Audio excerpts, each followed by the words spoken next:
16-ാം മന്ത്രിസഭയുടെ സത്യപ്രതിജ്ഞാ ചടങ്ങുകൾ ലൈവായി കേരളം കണ്ടുകൊണ്ടിരിക്കുകയാണ്. എന്തൊരു ജന ആവേശമാണ് കണ്ടുകൊണ്ടിരിക്കുന്നത്. കഴിഞ്ഞ ആഴ്ച കുറച്ച് ദിവസങ്ങൾക്ക് മുൻപ് തമിഴ്നാട് മുഖ്യമന്ത്രിയായി വിജയ് സത്യപ്രതിജ്ഞ ചെയ്തപ്പോൾ വലിയൊരു ആരവം കണ്ടു. അതിനേക്കാളൊക്കെ ഭയങ്കര എക്സൈറ്റഡ് ആണ് പ്രവർത്തകരും അതുപോലെ തന്നെ ജനങ്ങളും, അല്ലേ? ഉറപ്പായിട്ടും സി ജോസഫ് വിജയ് ആകെ ഞാൻ എന്ന് പറഞ്ഞപ്പോൾ തമിഴ്നാട്ടിലെ ചെന്നൈയിലെ ആ സെൻട്രൽ സ്റ്റേഡിയം നിറഞ്ഞു കവിഞ്ഞ ജനങ്ങൾ ആവേശത്തോടെ ആരവം മുഴക്കുന്നത് നമ്മൾ കണ്ടു. അതിനേക്കാൾ ആവേശത്തിൽ, അതിനേക്കാൾ ഉച്ചത്തിൽ, അതിനേക്കാൾ ആരവത്തിൽ വി ഡി സതീശന് വേണ്ടി ജൈവിളി മുഴങ്ങുന്നുണ്ട് അങ്ങ് തിരുവനന്തപുരത്ത് സെൻട്രൽ സ്റ്റേഡിയത്തിൽ. വടശ്ശേരി ദാമോദര മേനോൻ സതീശൻ എന്ന ഞാൻ എന്ന് വി ഡി സതീശൻ പറഞ്ഞു നിർത്തുന്നതിന് മുമ്പ് തന്നെ ജൈവിളികളുമായി കോൺഗ്രസിനും UDF-നും ജൈവിളികളുമായി പ്രവർത്തകർ ഇളകി മറിയുന്നുണ്ട്. അതിനൊരു ചരിത്രം പറയാനുണ്ട് മേഘ. ഈ TVK ഇന്നലെ ഇങ്ങോട്ട് വന്ന പാർട്ടിയാണ്. അവിടെ തമിഴ്നാടിന്റെ ഒരു ദ്രാവിഡ രാഷ്ട്രീയത്തിൽ അവിടുത്തെ അഴിമതി രാഷ്ട്രീയം വെറുത്തുപോയവർ പുതിയൊരു രാഷ്ട്രീയ പാർട്ടിക്ക് അവിടെ വലിയ സ്വീകരണം കൊടുക്കുന്ന ചടങ്ങാണ് അവിടെ നമ്മൾ കണ്ടത്. അതിനുമപ്പുറത്തേക്ക് ജോസഫ് വിജയ് എന്ന ദളപതി വിജയിയെ മുഖ്യമന്ത്രിയാകുമ്പോൾ അവർക്കുണ്ടാകുന്ന വീരാരാധനയുണ്ട്. ഇവിടെ അങ്ങനെയൊന്നും അല്ലെന്നേ. ഇവിടെ വി ഡി സതീശൻ എന്ന് പറയുന്ന പറവൂരിൻ്റെ MLA, എറണാകുളം സ്വദേശിയായ ഒരു മാസ്റ്റർ ബിരുദമുള്ള ഒരു അഡ്വക്കേറ്റ്, ഒരു സാധാരണ കുടുംബത്തിൽ ജനിച്ചൊരു മനുഷ്യൻ, അദ്ദേഹം കേരളത്തിൻ്റെ മുഖ്യമന്ത്രിയാകുമ്പോൾ എന്തുകൊണ്ടാണ് ജനങ്ങൾ ഇങ്ങനെ ആവേശത്തോടെ അതിനെ ഏറ്റെടുക്കുന്നത്? വടശ്ശേരി ദാമോദര മേനോൻ സതീശൻ എന്ന് കേൾക്കുമ്പോൾ എന്തുകൊണ്ടാണ് ജനങ്ങൾ ഇങ്ങനെ ആവേശത്തോടെ ആർപ്പ് വിളിക്കുന്നത്? ഈ ആർപ്പ് വിളി അവിടെ ഇരിക്കുന്ന ഹൈക്കമാൻഡിൽ അംഗങ്ങളായിരിക്കുന്ന AICC അധ്യക്ഷനും AICCയുടെ സംഘടനാ ചുമതലയുള്ള ജനറൽ സെക്രട്ടറിക്കും രാഹുൽ ഗാന്ധിക്കും പ്രിയങ്ക ഗാന്ധിക്കും ഒക്കെ രേവന്ത് റെഡ്ഡിക്കും അടക്കമുള്ളവർക്ക്, DK ശിവകുമാർ അടക്കമുള്ളവർക്ക് വലിയ അത്ഭുതമായി തോന്നുന്നതിന് ചില കാരണങ്ങൾ പറയാനുണ്ട്.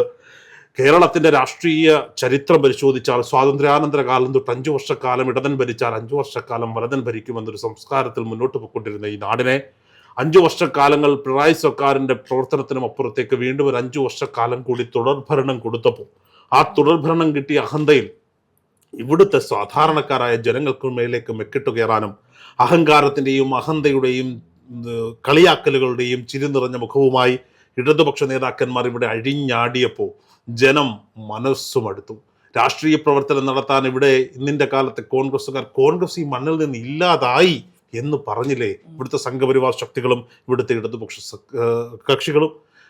കേന്ദ്രത്തിലും കേരളത്തിലും ഒരുപോലെ ഭരണമില്ലാത്ത കാലഘട്ടം, പഞ്ചായത്ത് മെമ്പർമാരോ ബ്ലോക്ക് പഞ്ചായത്ത് മെമ്പർമാരോ ജില്ലാ പഞ്ചായത്ത് മെമ്പർമാരോ ഇല്ലാത്തൊരു കാലഘട്ടം, അവിടെയെല്ലാം ഇടതുപക്ഷത്തിന്റെ കടന്നുകയറ്റം, അവിടേക്ക് കാവി പുതപ്പിക്കാനുള്ള സംഘപരിവാർ ശക്തികളുടെ ഒരു വ്യഗ്രത, ഇതിനിടയിൽ ഞാനൊരു കോൺഗ്രസ്സുകാരനാണ് എന്ന് ആർജവത്തോടെ പറയാൻ യഥാർത്ഥ കോൺഗ്രസ്സുകാർ, അതായത് ജന്മം കൊണ്ടും കർമ്മം കൊണ്ടും കോൺഗ്രസ്സുകാരായവർക്ക് മാത്രം പറ്റുന്നൊരു കാലഘട്ടം.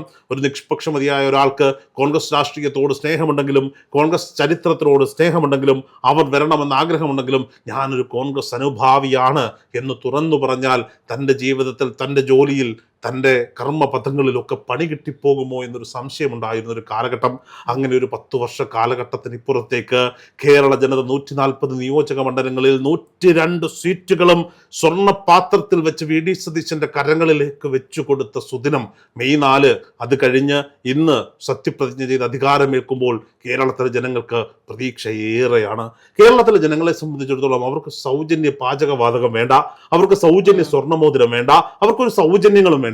അവർക്ക് വേണ്ടത് സമൂഹത്തിൽ ഭാരതം എന്ന ഈ രാജ്യത്തെ ഏറ്റവും പ്രബുദ്ധരായ ജനതയെന്ന് അവകാശപ്പെടുന്ന കേരളീയർക്ക് വേണ്ടത് തൻ്റെ നാട്ടിൽ സൗമ്യനായ ഒരു മുഖ്യമന്ത്രി ഉണ്ടാകണം, ജനങ്ങൾക്ക് എന്തും തുറന്നു പറയാൻ കഴിയുന്ന ഭരണാധികാരികൾ ഉണ്ടാകണം, ജനകീയമായിരിക്കണം ഭരണം, ഇവിടെ അഴിമതികൾ ഉണ്ടാകാൻ പാടില്ല, സുതാര്യമായ ഒരു ഭരണം വേണം. അതിനൊപ്പം ഈ നാടിന്റെ വികസനത്തിനൊപ്പം നമ്മുടെ നാടും മുന്നേറണം.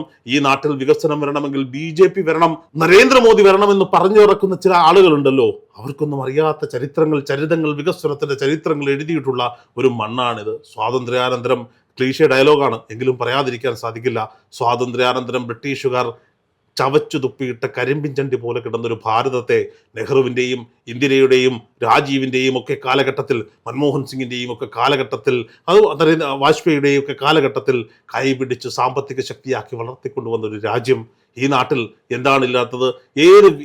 ഏത് മേഖലയിലാണ് മറ്റൊരു രാജ്യവുമായി ബന്ധപ്പെട്ട സാങ്കേതിക വിദ്യയിലാകട്ടെ, വിദ്യാഭ്യാസത്തിലാകട്ടെ, സ്പോർട്സിലാകട്ടെ, കലാരംഗത്താകട്ടെ, ഭക്ഷണത്തിന്റെ കാര്യത്തിലാകട്ടെ, വിദ്യാഭ്യാസത്തിന്റെ കാര്യത്തിലാകട്ടെ, എല്ലാ മേഖലയിലും ജലസേചനത്തിന്റെ കാര്യത്തിലടക്കം, IT-യുടെ കാര്യത്തിലടക്കം, ഉപഗ്രഹ വിക്ഷേപണത്തിന്റെ കാര്യത്തിലടക്കം, എല്ലാ കാര്യത്തിലും ലോകത്തിന്റെ ഏതൊരു ശക്തിയോടും, സൈന്യത്തിന്റെ കാര്യത്തിലടക്കം, പ്രതിരോധത്തിന്റെ കാര്യത്തിലടക്കം, ലോകത്തിന്റെ ഏത് ലോകരാജ്യങ്ങളോടും കിടപിടിക്കാൻ പറ്റുന്ന തരത്തിലേക്ക് ഭാരതത്തിൽ ബേസ്മെന്റ് ഉണ്ടാക്കി വളർത്തിക്കൊണ്ടുവന്ന പ്രസ്ഥാനത്തിന്റെ പേര് ഇന്ത്യൻ നാഷണൽ കോൺഗ്രസ് എന്നാണ്.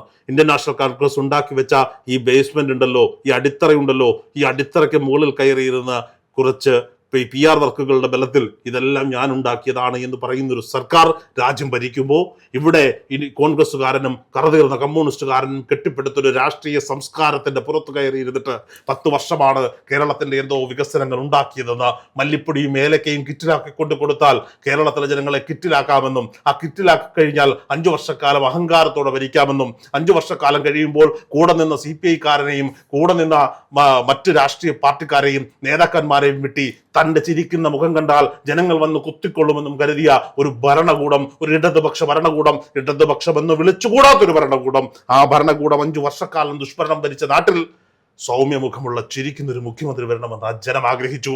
ആ ചിരിക്കുന്ന മുഖ്യമന്ത്രിക്ക് വേണ്ടി ജനങ്ങൾ തിരഞ്ഞെടുത്ത പേര് VD സതീശൻ എന്നാണ്.